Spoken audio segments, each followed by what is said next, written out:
Қайырлы күн достар, менің арнама қош келдіңіздер. Алдымен менің арнама тіркеліп, лайк басып, қоңыраушаны басуды ұмытпаңыздар.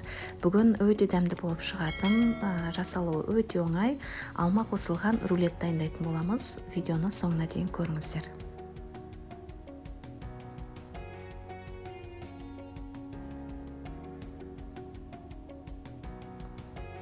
Ең алдымен бізге алма қажет. Алмамызды жақсылап жуып, тазалап, ұсақ үкіштен өткізіп аламыз. Және де үстіне қант салып, баяу отқа қойып қоятын боламыз.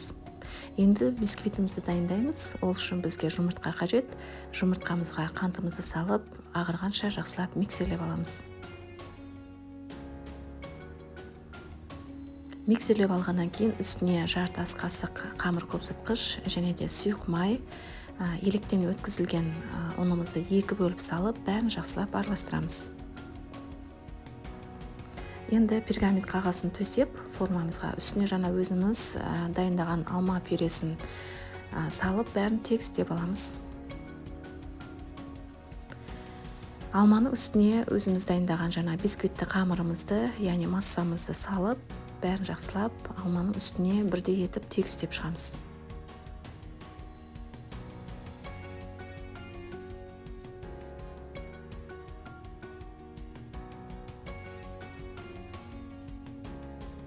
Бір келкі етіп тегістеп алғаннан кейін 180 градуста ысып тұрған пешке 20-25 минутқа салып пісіріп аламыз.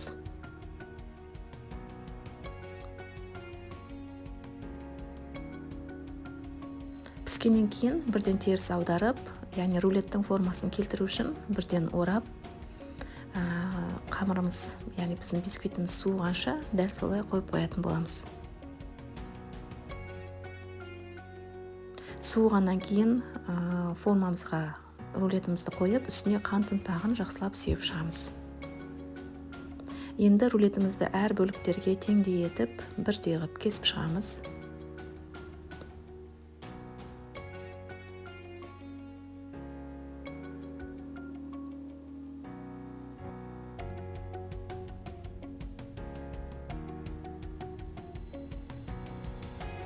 Бірдей бөліктерге кесіп алғаннан кейін, енді рулетіміздің үстіне өз қалауларыңызша кремді жағып шықсаңыздар болады. Менде крем, заварной крем. Яғни заварной кремнің жасалу жолын мен описанияда сілтемесін қалдырып кететін болам. Сол жерде кіріп, яғни жасалу жолын көрсеңіздер болады. Немесе басқа да кез келген өздеріңізге ұнайтын кремді жақсаңыздар болады. Міне біздің арасында алма қосылып жасалған, яғни заварной креммен үстіне жағылған өте дәмді рулетіміз дайын болды. Міндетті түрде жасап көріңіздер. Жасалуы өте оңай, дәмі ерекше болып шықты. Ұнаса лайк басып, пікір қалдырсаңыздар болады. Қолдауларыңызды күтемін. Менің арнамда бұдан да басқа көптеген рулеттердің рецептісі жүктелген болатын. Кіріп көрсеңіздер болады. Назарларыңызға көп рахмет.